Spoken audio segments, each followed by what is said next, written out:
โอ้ยฮ้อนลายพี่น้องแดดมื้อนี้สบายดีจ้าพี่น้องสุขุสุคนมาฮอดเฮือนเชียวจอยเด้อพี่น้องเด้ออันนี้ก็เฮือนผัวเพิ่นนี่แหละพี่น้องเอ้ยผัวเพิ่นถูกรถชนพี่น้องเอ้ยอันออกจากห้องหมอแล้วเนาะไปอยู่ห้องหมอแข็งหมดนั่นเนาะเขาเลยบ่ได้พยายามเพิ่นอยู่ห้องหมอเลยมายามอยู่เฮือนพี่น้องว่าสิซาเนาะจ้าทุกคนเนาะแม่น้อยก็ได้ของฝากมาให้เพิ่นนะพี่น้องข้าวจีหวานแน่ผลไม้แน่จ้าทุกคนเพื่อสิได้มาฮอดเพื่อสิแล้วเวียกอยู่ในเฮือนในซานของต้นของฝากมาให้เสี่ยวพี่น้องให้พ่อเสี่ยวว่าสิซานเนาะไปกันทุกคนโอ้ยเอากล้องหลังก็เด้อครับพี่น้องเด้อเอาขึ้นทางนี้แหละโอ้ยขึ้นทางนี้เลยแหละบัดนี้เอา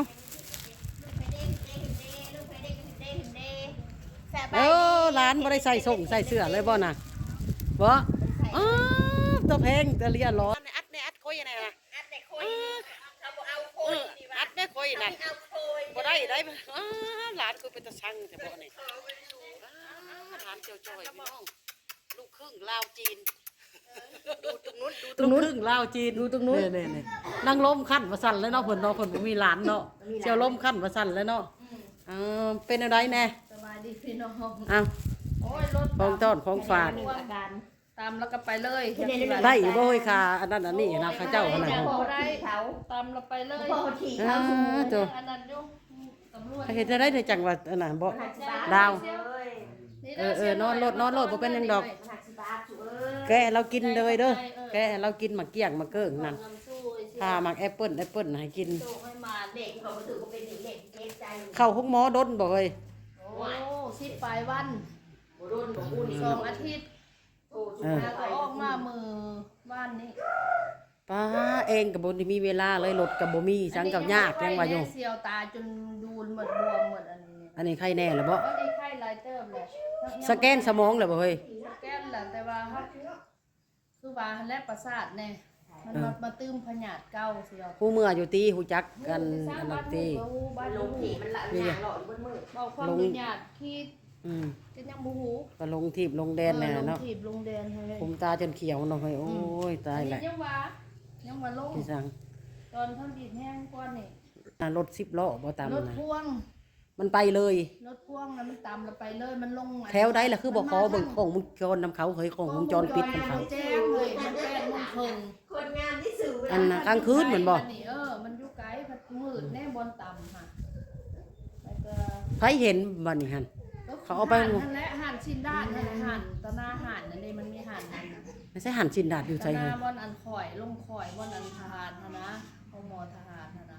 มของหมอทหารผู้เพิ่นไปแม่นคนพุ่นซะจ้าบ่ฮู้นำเพิ่นสื่อกินบ่น้อยซื้อแนวกินมาไปซื้อของกินของยากบ่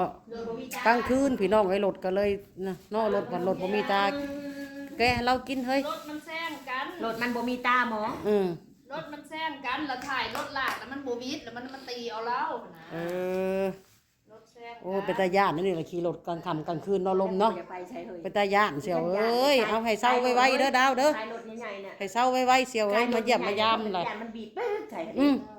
รถอินเตอร์นะแห้งเป็นตาย่านมันเสียวเอามันจิเฮาเลยเด้อเอ้ยเฮาขี่รถน่ะโอ้สิใช้เวลาดนพุ่นแล้วนี่เพื่อสิน่ะเลือดซึมออกจากสมองให้สู่หลานกูอีกแล้วเอาเลือดหันออกแล้วปรุงไปสมองน่ะก็เป็นอย่างตุ่มเลือดคั่งในสมองว่าสิซะเอาออกหมดแล้วแห้งบ่มีเงินแห้งถูกแห้งเป็นใส่เนาะเสียวเนาะแห้งซับแล้วโอ้ยตายแล้วพี่น้องเอ้ยเบิ่งวิทย์แล้วสิผูกแขนวันใดแน่วันใดก็ถึงเลขวันนั้นพุ่นแหละเฮ้ยบ่ทันมีถึงเลขก็บ่เถือกว่ะผูกแขนเอาเฮ้ยไปสอนเอาแล้วบ่ขวัญลาวนั่นไปเอาแล้วบ่ไปสอนเอาขวัญแล้วก็ผูกแขนผูกหยังผูกแขนแล้วโทรบอกเด้อขอคลอดแล้วเขาบอกแต่มื้อนี้นางหงก็มาบ่คือตุ้ยกว่าเก่าแท้หงอ๋อตัวจะเป็นตุ้ยแห้งตุ้ยแล้วมันดีเนาะอันนี้ขั้นตัวละให้เรากินเฮ้ยอะไรย่ำกินมาแอปเปิ้ลได้เขาจีวาไอ้บ่น่ะบ่ตู้กูบ่มีเงินเอาตู้ดอกบ่ปีก็ยังบ่เอาดาวเด้อเขาว่าบ่มีเงินแล้วพี่น้องเอ้ย ให้เรากินหมักเกี้ยงหมักจังโคสื่นปากจังโค บ่ เป็นได้หงลูกเฮ็ดเวียกเฮ็ดงานหยัง ได้เอาลูกเอ้ย มาจนหมดบ่ลูกนั่น เอามาแล้ว มาหมดแล้วเนาะมาเบิ่งพ่อก็มานำกันแล้วเนาะ ตอนนี้ โอ้ย ไป พี่ ส น้อง ปอร์ตแล้วก็ นางเรือขั้นแต่หลานกันหลานน้อย ไปเมื่อยคือ โอ้ กันนะ ลูกจีนเด้อนี่ลูกจีนพี่น้องโอ้จะเป็นขาวงามเลยเนาะ ขาวแต่หมอนี่หมอน่ะ หม พัด อ กิ น่ะ นได้ โลขนาด แต่ เนาะ ดำหมอน่ะ นางนี่ผัดดำนาง ดำจอย ป้ากระโตกับบักใหญ่ อัน เล นี้ ย ข เนาะ นาดก็คือเลย โอ้ยช่วยอยู่เนาะคือพ่อมาเลยเนาะ เชียร์หน่อยนะ ตาหิบหิบบ่ปอกสุกินให้บ่เข้า กูแกงหน่อไม้ เองกินแล้วบ่ต้องหาให้กิน บ่ บ่เป็นหยังกินไปโลด มันจะน้อยหน่อยมากแกงข้ามันพี่อ้นแขกมันมาเฮือนมันจะเฮ็ดอะไร อ้นกับแขกมาเฮือนโทรศัพท์กูหั่นน่ะ เพ่และ กู ใจ จะ นะ บ่ เนาะ ได้โทรหามึงหั่นน่ะแซ่บ อันแรกกูกลัว นี่ อยู่ กระดับปุ๊บสับ โทรศัพท์กับพี่ซื้อเลขกับ น้ำหน้า พี่ จอเสื่อมดิหน้าจอเสื่อม แกเรากินดิไม่เคยพาหมักแอปเปิ้ลนะเราหย่ำกับข้าว ใส่ จี เบอร์เก้าแล้วนี่แหละ เราหย่ำไม่ต้องไปแกะให้ข่อยกินเลยข่อยเอามาให้คนเจ็บกินได้เนาะเอามาฝากได้เฮ้ยเอาไว้ให้เรากินโลดน้องเอ้ยเพื่อนหลังนั่นเราสิขายแต่บอกเราว่า เป็นไง สาวนางรถเก่าขายอยู่ ตัวชงเซนหาว่ะ ก็250,000ผู้ได้ผลสิขายนะ ไปขายต่ำๆไหม เอาผันหอดเงินเนาะขายได้ก็ขายไปเนาะจ่อยเนาะ ไปแล้วแหละ มันหนักนี่เนาะคนเอาเนาะอันผู้เขาอยากอยู่อีหลีหั่นนะว่าสิซะ กระมวยยิบทางนี้ ทานแล้ว หนึ่งเด็กได้หลานนี่ ใจน้อยอันไหนก็ โอ้ยตายเลยลูกเอ้ยหลานเอ้ย เสียวลมกับครัวน้ำร้านน้อยแพงแฮงมันเป็นตะแพงหลายได้ไหมขั้นว่าสั่นเนาะโอ้นางอ้นก็มาน้องเมฆก็มาที่เหล่าดำพันหูว่าไอ้อันนั้นพันหูว่าสิมากับสิชวนมานำกันแล้วเขาคิดว่าสิบ่ได้พันน่ะคิดว่าพวกเจ้าหัน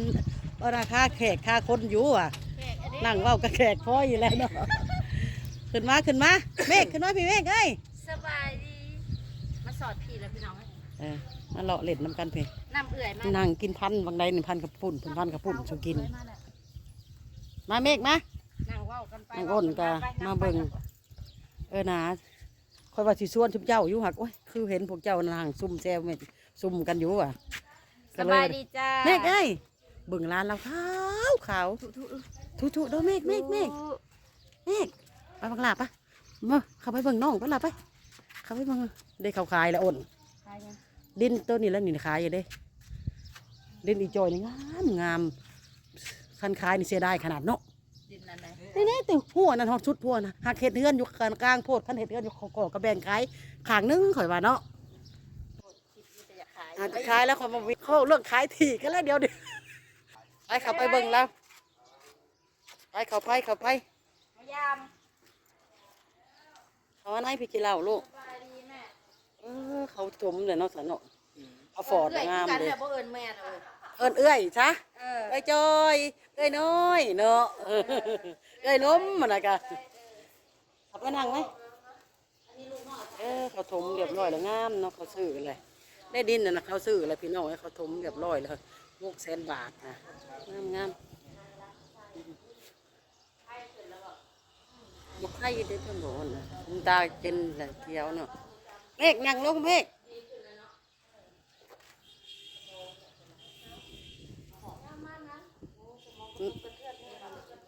เขาห้องหมออัน2 อาทิตย์ด้วยเขาห้องหมอเฮ้ยเงินบ่ลม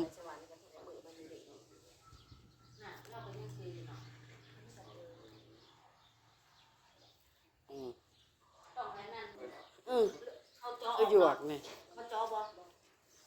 เจาะเลือดข้างในสมองออกตี เขาเจาะออกแล้วเขาดูดออกแล้ว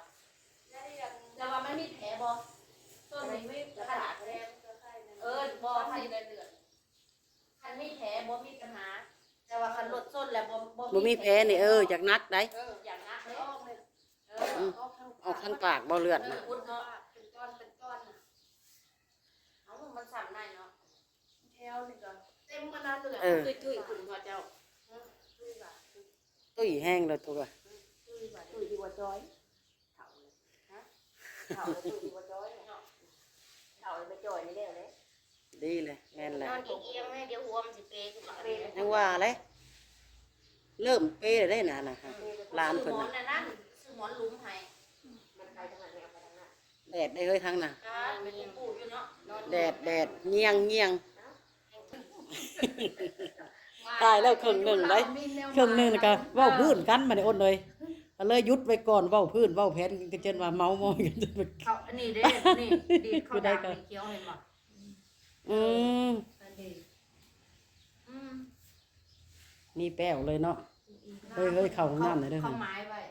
บ่ลงติ บ่ต้องไปไซแล้วว่า อืม โอ้ยให้เรายางโลดดีแล้วดีกว่าเล่าสิแบบว่านั่งอยู่มั แม่น เดือดลมมันบอยนั่นเด้ มันก็ย่านนั่นแหละย่านบ่ได้ ซื้อไอ้นั่นเอาซื้อน้ำขิงคอนฮ้อนน่ะ ซื้อทิ้งเอามา จะขิง ต้มเนาะซื้อทิ้งมาต้มเฮ้ย เพราะว่ามันความ โอ้จริงไข่เครื่องเนี่ยก็ได้เนาะ เฮ็ดอีหยังก็ได้แบบ แบบว่าให้เลือดมันแบบไหลเวียนดี พริกไทย อือ ไม่ใช่มันต้มแกงหลอกแกงเลี่ยนนะ นางหงก็อยู่ในเด้อ เนาะต้มจืดใส่พริกไทยให้เรากินแบบพอให้เลือดมันก แม่ ระ น จาย แม่นพี่น้องคลิปนี้แม่น้อยก็สิลาก็เด้อพี่น้องเด้อไปพบกันคลิปใหม่เด้อจ้า FC ทุกคน